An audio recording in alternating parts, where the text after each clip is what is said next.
ഒരു തവണയെങ്കിലും മ്യൂച്വൽ ഫണ്ടിൽ ഇൻവെസ്റ്റ് ചെയ്തിട്ടുള്ള എല്ലാവർക്കും അറിയാം, നിങ്ങൾ ഒരു 1000 രൂപ ഇൻവെസ്റ്റ് ചെയ്ത് ഏതെങ്കിലും ഒരു മ്യൂച്വൽ ഫണ്ട് വാങ്ങിയാൽ 1-2 ദിവസത്തിനകം തന്നെ ആ 1000 രൂപ നിങ്ങളുടെ പോർട്ട്ഫോളിയോയിൽ റിഫ്ലക്റ്റ് ചെയ്യും. അപ്പോൾ 1 രൂപ പോലും ഈ മ്യൂച്വൽ ഫണ്ട് കമ്പനീസ് ഒന്നും പിടിക്കുന്നില്ലെങ്കിൽ ഈ മ്യൂച്വൽ ഫണ്ട് കമ്പനീസ് ഒക്കെ എന്തിനാണ് നമുക്ക് വേണ്ടി ഇത് ചെയ്യുന്നത്? നമ്മളോടുള്ള സ്നേഹത്തിന്റെ പുറത്താണോ? അങ്ങനെ സ്നേഹത്തിന്റെ പുറത്തൊന്നുമല്ല. ഈ മ്യൂച്വൽ ഫണ്ട് കമ്പനീസ് നമ്മുടെ കയ്യിൽ നിന്നും പൈസ പിടിക്കുന്നുണ്ട്. പക്ഷെ അത് വളരെ ഇൻട്രസ്റ്റിംഗ് ആയിട്ടുള്ള രീതിയിലാണ് പിടിക്കുന്നത്. അത് പല സമയത്ത് നമ്മൾ അറിയുന്ന പോലും ഇല്ല എന്ന് മാത്രമേ ഉള്ളൂ. ഞാൻ നേരത്തെ ഉള്ള വീഡിയോയിൽ പറഞ്ഞു, ഈ മ്യൂച്വൽ ഫണ്ട് കമ്പനീസിന് ഒരു എക്സ്പെൻസ് റേഷ്യോ ഉണ്ട്.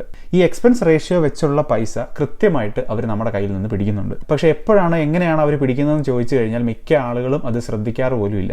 മ്യൂച്വൽ ഫണ്ട് കമ്പനീസിന് ഒരു ടെക്നിക് ഉണ്ട്. നമ്മൾ പോലും അറിയാതെയാണ് ഇവർ ആ പൈസ നമ്മുടെ കയ്യിൽ നിന്ന് പിടിക്കുന്നത്. നമുക്ക് ആർക്കും ഒട്ടും ബാഡ് ഫീലിംഗ് തോന്നാതെ, നമ്മുടെ കയ്യിൽ നിന്ന് അവർ പൈസ പിടിക്കുന്നുണ്ട് എന്നൊരു ബാഡ് ഫീലിംഗ് തോന്നാതെ, അത് മാത്രമല്ല നമുക്ക് വളരെ കൺവീനിയന്റും ഈസിയും ആവുന്ന ഒരു തരത്തിലാണ് ഇവർ ഈ പൈസ പിടിക്കുന്നത്. എങ്ങനെയാണ് അവരത് ചെയ്യുന്നത് എന്ന് നമുക്ക് ഡീറ്റെയിൽ ആയിട്ട് നോക്കാം. നമുക്ക് എപ്പോഴത്തെയും പോലെ ഒരു എക്സാമ്പിൾ എടുക്കാം. ഒരു മ്യൂച്വൽ ഫണ്ട് ഉണ്ട്.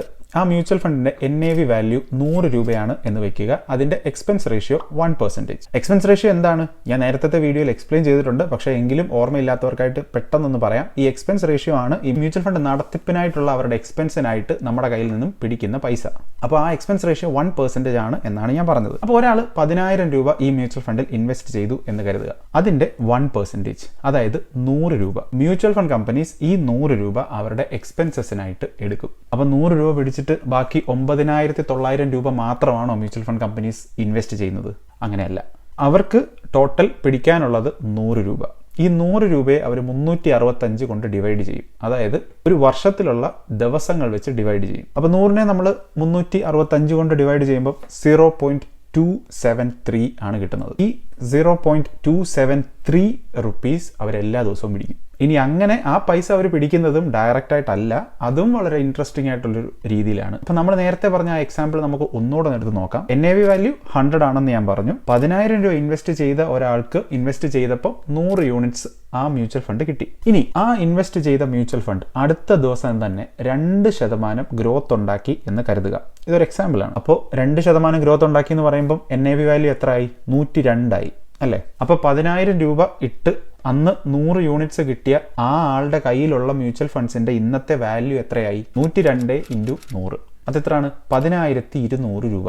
ഈ 10200 നിന്നാണ് ഈ 0.273 റുപ്പീസ് അവർ പിടിക്കുന്നത്. അപ്പോൾ ഏകദേശം 10,199.727 റുപ്പീസ് ആയിരിക്കും അന്ന് നമ്മുടെ പോർട്ട്ഫോളിയോയിൽ റിഫ്ലക്ട് ചെയ്യാൻ പോകുന്നത്. ഇതേ സെയിം കാൽക്കുലേഷൻ നമ്മൾക്ക് മാത്രമല്ല, ഇൻവെസ്റ്റ് ചെയ്ത എല്ലാവരുടെയും കാര്യത്തിൽ ഇവരിത് നടത്തും. എക്സ്പെൻസ് റേഷ്യോ വെച്ചിട്ടുള്ള പൈസ അവർ പിടിക്കും.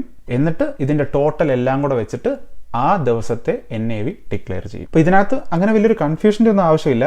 അത് ഒരു വർഷത്തേക്കുള്ള പൈസ ഒറ്റയടിക്ക് പിടിക്കാതെ അവർ ഈ പൈസ 365 ദിവസത്തേക്കുള്ളതായിട്ട് കണക്ക് കൂട്ടിയതിന് ശേഷം ഓരോ ദിവസത്തെ നമ്മുടെ ടോട്ടൽ NAV വാല്യൂവിൽ നിന്നും അവർ ഈ പൈസ പിടിക്കും. വളരെ ഇൻട്രസ്റ്റിംഗ് ആണല്ലേ? ഇത് അവർക്ക് മാത്രമല്ല, നമുക്ക് ഒരുപാട് ഉപകാരപ്രദമാണ്. നമ്മൾ ഈ മ്യൂച്വൽ ഫണ്ട് വാങ്ങിക്കുന്ന സമയത്ത് തന്നെ നമ്മളുടെ ഒരു വർഷത്തേക്കുള്ള എക്സ്പെൻസ് റേഷ്യോ ഇവർ ഡിഡക്റ്റ് ചെയ്ത് കഴിഞ്ഞ് നമ്മൾ ഒരു വർഷം ഈ മ്യൂച്വൽ ഫണ്ട് ഹോൾഡ് ചെയ്തില്ല, നമ്മൾ 6 മാസമേ ഹോൾഡ് ചെയ്തുള്ളൂ എങ്കിൽ ആ 6 മാസത്തെ എക്സ്പെൻസ് റേഷ്യോ നമ്മൾ വെറുതെ കൊടുക്കുമല്ലേ? അപ്പോൾ അങ്ങനെ വേണ്ട. നമ്മൾ ഇൻവെസ്റ്റ് ചെയ്യുന്ന ഓരോ എമൗണ്ടിനും അതിന് റെസ്പെക്റ്റീവ് ആയിട്ടുള്ള എക്സ്പെൻസ് റേഷ്യോ നമ്മൾ ഹോൾഡ് ചെയ്യുന്ന അത്രയും കാലം പിടിക്കും. ഓൾറൈറ്റ്. അപ്പോൾ ഇതായിരുന്നു ഏറ്റവും ബെസ്റ്റ് മ്യൂച്വൽ ഫണ്ട് സെലക്ട് ചെയ്യുന്ന സ്ട്രാറ്റജി. നമ്മൾ എല്ലാവരും ഒരുമിച്ച് പഠിക്കുന്ന സീരീസിലെ 4ാമത്തെ വീഡിയോ. അടുത്ത വീഡിയോയിൽ ഒരു മ്യൂച്വൽ ഫണ്ടിന് നല്ല ഹെൽത്ത് ഉണ്ടോ ഇല്ലയോ എന്ന് നമുക്ക് എങ്ങനെ കണ്ടുപിടിക്കാം എന്ന് നമുക്ക് പഠിക്കാം. അപ്പോൾ ഓരോ വീഡിയോയും കണ്ട് അതിൽ കൃത്യമായിട്ടുള്ള ക്ലാരിറ്റി ഉണ്ടാക്കി മുമ്പോട്ട് പോകാൻ ശ്രമിക്കുക. ഈ ഫുൾ മ്യൂച്വൽ ഫണ്ടിന്റെ സീരീസിന്റെ പ്ലേലിസ്റ്റ് ആണ് നിങ്ങളിപ്പോൾ ഇവിടെ കാണുന്നത്.